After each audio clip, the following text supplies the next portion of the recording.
Hello everyone. Today's video hopefully is just kind of, we can see it as entertainment, because I don't know if you can get it. You've seen it already in the video. It's the baby turtle, and it is by the Instagram handle of Sub250GFPV. Phil, I believe, is his first name. You might be able to find this on CNC Madness. Before I publish on this video, I'm going to kind of poke him and say, hey, some people might want this because it's a top-mounted 1S micro.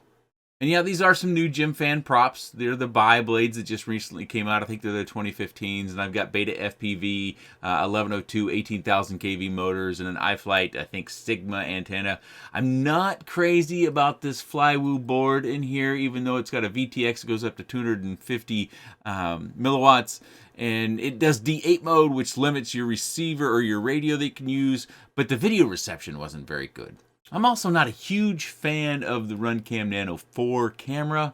I just kind of feel the image is too dark, and you'll see this in the video. So that kind of covers the components. But again, I don't know if you're going to be able to get this, but at the very least, you can go over to his Instagram or his Facebook page and let him know that you appreciate his design. And if he were to want to bring it to market, say on CNC Madness or CNC Drones or wherever, one of those frame cutting businesses that we have out there, maybe he'll publish it on there and we can get one for you too. So let's weigh it up, and then we're going to take it outside for a fun fly. The baby turtle on my scale weighs 31.85 grams. Note, I didn't use the battery holder print because I didn't find my batteries went through there very well, so I used a rubber band that I had in my bin. With the Flywoo branded 450 milliamp 1S battery with the GNB 27 connector on it, it comes to 45.5 grams. It's also worth noting that he was so kind and sent me the 40 millimeter propped version as well, so it gets even smaller. The bottom carbon fiber plate is 1.5 millimeters thick. Top plate, it's about the same. And motor post to motor post, I'm getting 91 millimeters. Okay, so right off the bat, we need to look at a couple things. I'm running at 250 milliwatts, race band 8, which is my typical channel, and this is the highest power output for this particular board. The board is the Goku Versatile F4 5-in-1 1S from Flywoo. I was not that impressed with the video reception, as I said previously. Got off to a touch of a rough start with clipping off, I think it was a part of the fence, or was it a branch? I missed it. I can't remember now either.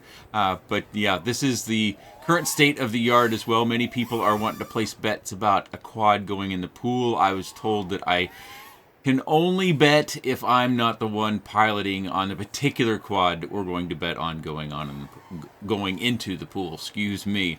But you can see from this camera view, I think the camera, in my opinion, the camera is just too dark. I could live with the colors and whatnot. It tends to blow out the oranges and the reds a little bit. But if it were just a little bit overall brighter. I know this day is fairly overcast, but it's not dark like this. So that's kind of one of my biggest complaints, is the camera. And the reason why the camera is in there is the print is designed for this camera. I think Phil is a fan of it. No harm there, Phil. You know, we all like what we all like. It's just not for me. But I do think as far as the overall light handling, this camera does a little better than some of our other cameras do. But it doesn't seem to have the field of view that I'm used to with some of these ultralight cameras as well. I might be just my perception. By the way, I have switched back to my regular Orca goggles, the V1s. I could not get over the field of view difference on the new iteration of the Orca goggles. I'm not giving them away. I'm not throwing them away. They'll be serving as my backup. So something else that I should note is that I am flying this quad with the jumper T-Light. Pretty much I've saved the jumper T-Light, one, because I like the radio, and two, it gives me the ability to fly D8 receivers, which in micros we have a fair bit, so I don't have to worry about, you know, throwing those out and then only being able to do Express LRS or being able to fly with a radio that I'm comfortable with. So I'm going to keep my two jumper T-Lights around for that purpose. One for Express LRS version 1, so I don't have to update those if they come on version 1, because I can show those things out of the box. And then version 2 with my Zorro radio from Radiomaster. So that's a lot about not this quad. I don't think my tune is particularly good. There are several points watching this back where I see some chop where there shouldn't necessarily be so much chop. So I think I have some work to do there. I wouldn't suggest you use my tune. If you by chance have a quad like this and you want my tune, Yeah, I guess reach out, but geez, I think you could do better. But these blades are very important to this particular design as far as you're getting your performance and flight time. Because with tri-blades, I found my flight time was about half. Okay, I've talked so long that our flight has ended. Battery comes up to 3.612, or excuse me, 3.62 volts on that single cell, and we got a flight time of nearly 3 minutes. So I kind of rushed it out right there at the end of the flight video. But if you're building something like this with these 2-inch props, I think these are the way to go. I think if you want to go with the tri-blade props, which I did, here, let me see. I still have my tri-blade props sitting out here. These are the Gem Fans 2023s, I think. I like these props, but on 1S, this will certainly tame a quad down, but it's not for me. So that's something to consider, is that if you're building one of these, you might want to try out these props. I got mine from Get FPV. I can link them down below. I suspect they're probably hard to get a hold of. So if I can, I'll just find all the listing pages for these props, because I think if you're a micro builder and you're building a 2-inch 1S, these props would be what I recommend at this time. I don't want to hit it too hard, but the video reception I did not think was very good for 250 milliwatts. I did use this iFlight Sigma antenna, which in other cases I have found this to be actually a quite good antenna. And you can see there I've got a little zip tie with some heat shrink to give myself a little up tilt.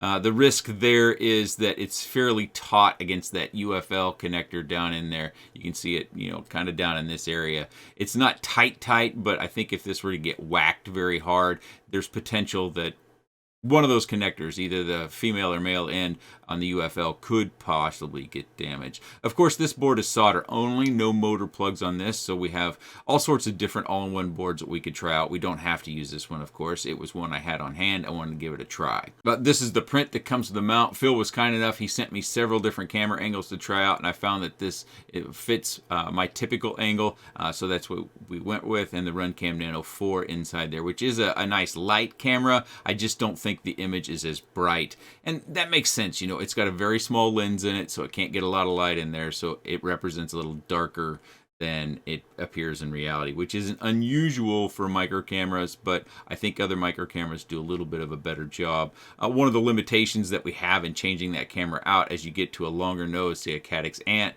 is it's either going to stick out this way, or we don't have much room. Boy, it's really hard to show.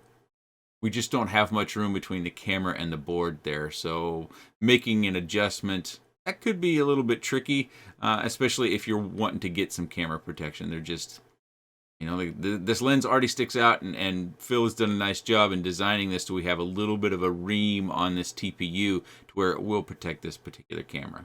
But that's a personal preference thing. You might have thought the camera was very good and right up your alley. It wasn't for me. But I think what Phil's done, and I don't know if Phil is first or not. I know I have seen a couple of designs come online since Phil sent me this. It takes me a while to get to these things all the time. I like to sit and ruminate about what I'm going to do with them and how I'm going to build them out, what parts I want to use, and do I need to go buy parts like the props. So I've had this for a good long while, and I have seen a few other designs come out like this. So again, I will link down below Phil's Facebook page. Be kind, you know. This isn't a business, this is a passion, this is a hobby for Phil as well, and I'll link his Instagram as well so you can get in contact with him, and maybe he might even post his designs on one of the frame manufacturing websites so you can acquire one of your own. Phil, one last thing before we go. If you do post your frame online, post it somewhere where they'll give us the option of having it a little bit thicker, say 2.5-inch thick bottom plate. That way we can make it 2S, which, you know, I know people love 1S outdoors, but I still love my Rocket Race 2S. And I'd love to have something like this that's top mounted. So, let me know. If you have any comments, questions, suggestions, or otherwise, please let me know in the comments section below. Go hit up Phil's Instagram and his Facebook page, and if he's got a YouTube channel, I'll link that down below. Let him know what you think of his design, and maybe you want to reach out and see if you can get one of your own. That'd be the way to do it, because I can't get one for you. All right, I appreciate your time. Thanks for watching.